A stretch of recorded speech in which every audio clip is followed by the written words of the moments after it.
Above the entrance to the Paris catacombs, a chilling inscription whispers, "Stop. This is the Empire of Death." But it's more than a warning. It's an invitation into the shadows of human history.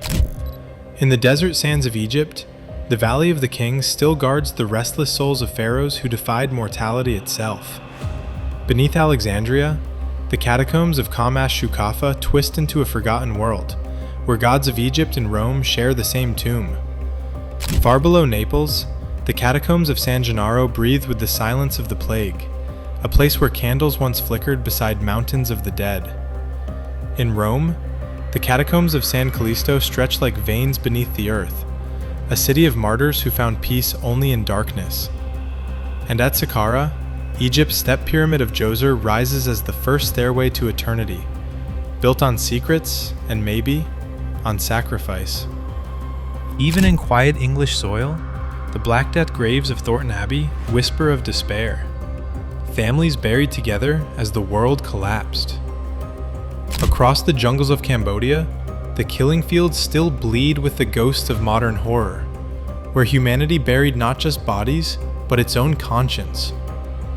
In Sicily, the Capuchin Catacombs turn death into spectacle. Corridors lined with mummified faces, frozen mid-expression. On ancient battlefields, mass war graves reveal the cost of empire.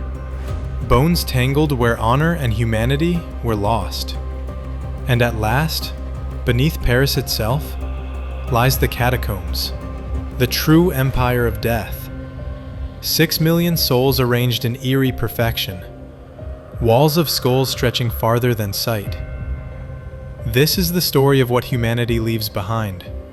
Not just bones and monuments, but the echoes of fear, faith, and the eternal question: what waits for us below?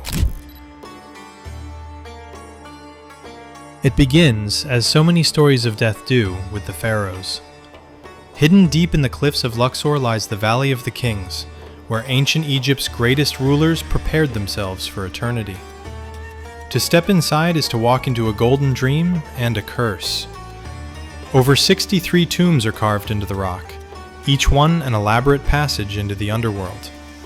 Here, even in death, the pharaohs demanded perfection.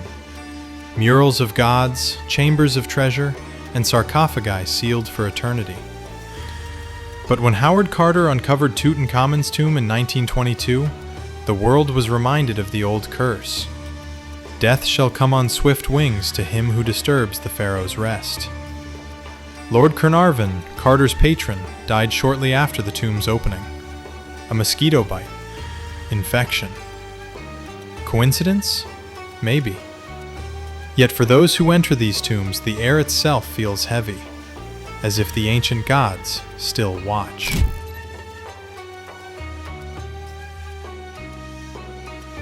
Beneath the bustling streets of Alexandria lies something stranger than legend. A tomb where Roman and Egyptian gods share the same walls. The catacombs of Shukhafa, carved in the 2nd century AD, twist down 3 levels into the earth. Statues wear Roman armor, but Egyptian crowns. Snakes guard doorways under the double crown of pharaohs.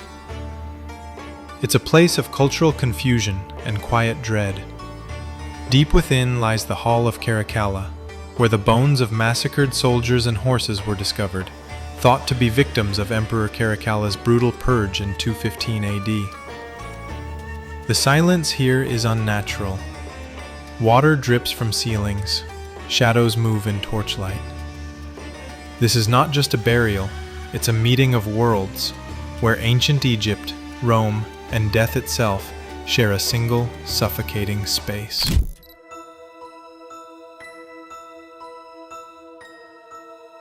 In Naples, beneath the churches and cobbled streets, there's a second city, one for the dead. The catacombs of San Gennaro began as early Christian tombs, but by the time the plague swept through Italy, they became mass graves. Thousands were brought here, rich and poor alike, laid out in narrow niches and on stone shelves. Candles once flickered between the bones as priests prayed for souls taken too fast. The upper chambers still hold bright frescoes of saints, but descend deeper and light disappears. The air grows damp, filled with the scent of centuries-old dust. Each skull, each collapsed skeleton, tells a story of fear, a time when the living could no longer keep up with the dead.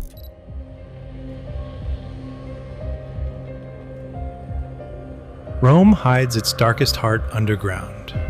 Stretching more than 20 kilometers, the catacombs of San Callisto are a maze of burial tunnels carved into volcanic rock, stacked 5 stories deep. Here lie the bones of 500,000 early Christians, including 9 popes and countless martyrs. In the days when Christianity was outlawed, these catacombs were both sanctuary and graveyard. Those who entered did so in secret, carrying oil lamps to find the resting places of the persecuted. The crypt of the popes, often called the Little Vatican, stands as a haunting symbol of faith, defying empire. The silence here is almost sacred, but also eerie. You can still see faint carvings of crosses, doves, and names scratched by trembling hands. In death, the persecuted found peace, and the persecutors found nothing but dust.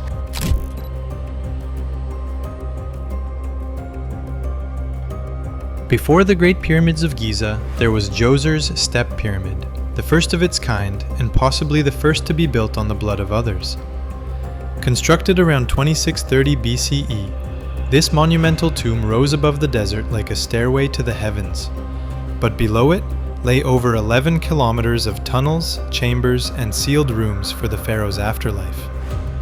Some historians believe the earliest royal tombs practiced ritual human sacrifice, servants buried alive to serve their ruler in eternity. Whether or not that happened at Djoser's pyramid, the idea lingers, loyalty extending even into death. Standing in its shadow, it's impossible not to feel small. Every block, every tunnel whispers the same truth. Egypt's grandeur was built not just by hands, but by the lives those hands once held.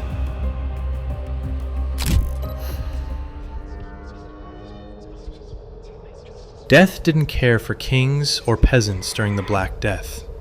In 2014, archaeologists uncovered a chilling secret beneath the quiet countryside of Lincolnshire, a mass grave at Thornton Abbey. Inside lay 48 skeletons, men, women, and children, stacked in overlapping layers, wrapped hurriedly in cloth. There were no coffins, no markers, just panic, desperation, and disease.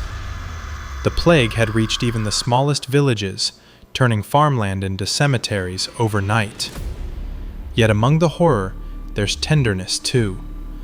Bodies were carefully arranged, hands folded, children placed beside parents. Even as death claimed them, people tried to hold on to dignity. It's a haunting reminder that humanity clings to hope, even when surrounded by corpses.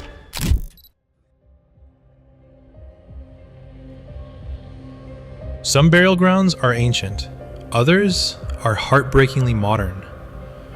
Between 1975 and 1979, Cambodia became a graveyard. Under the Khmer Rouge regime, an estimated 2 million people were executed or starved to death, their bodies buried in what came to be known as the killing fields. At Chuang Ek, the earth itself still gives up bones and clothes after rain. The memorial stupa now houses thousands of skulls behind glass, a silent testament to what humanity can do to itself. Victims were beaten to death with shovels and sticks. Bullets were considered too expensive. Standing there, you feel time collapse. It's not just a historical site. It's a wound, still open, still bleeding into memory.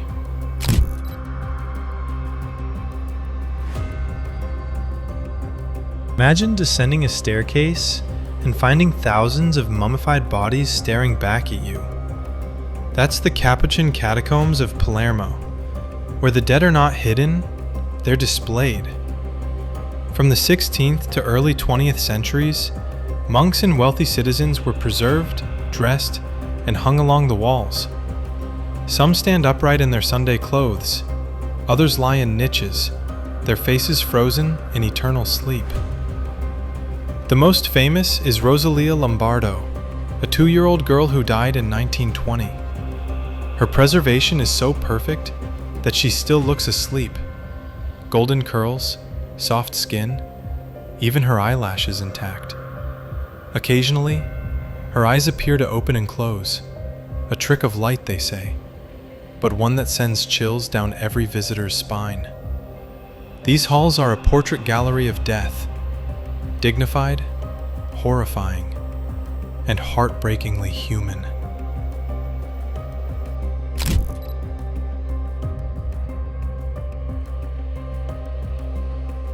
War doesn't always allow for ceremony. Across history, countless soldiers, victors, and vanquished alike were dumped into mass graves, nameless and forgotten. One of the most famous is the Battle of Dunbar Grave in Durham, England. Here, archaeologists found the remains of young Scottish prisoners from 1650, thrown into shallow pits after capture by Cromwell's army. Many bones bore gnaw marks from rats, proof that the graves were left open. And this isn't unique.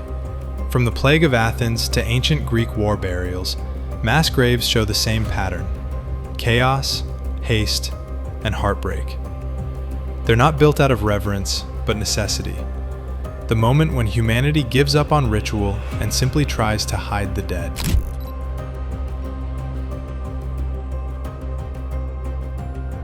No place on earth embodies death quite like the Paris Catacombs. Beneath the romantic city lies a sprawling ossuary containing the remains of 6 million people. In the 18th century, overflowing cemeteries became so hazardous that bones literally broke through cellar walls. The city decided to move them into the old limestone quarries beneath Paris. From 1785 to 1814, workers carried bones by torchlight, stacking femurs and skulls into eerie, geometric walls. Walking through them today feels like entering another world. The tunnels stretch for over 300 kilometers, though only a small portion is open to the public. Every corridor seems endless, silent but for the echo of your own breath. Above the entrance, carved in stone, is that eternal warning: Arrête, c'est ici l'empire de la mort. Stop. This is the empire of death. From the royal tombs of pharaohs to the trenches of war, from plagues to pyramids, each of these places reminds us that death is not just an end, it's a story humanity keeps rewriting. These burial sites are horrifying, yes, but they are also honest. They reveal the truth about who we were and who we still are. In the Valley of the Kings, death was power. In Paris, it became art. In Cambodia, it became tragedy. Yet all share one unshakable message. We build monuments for the dead to remind the living of what we fear most, that in the end, we all join them.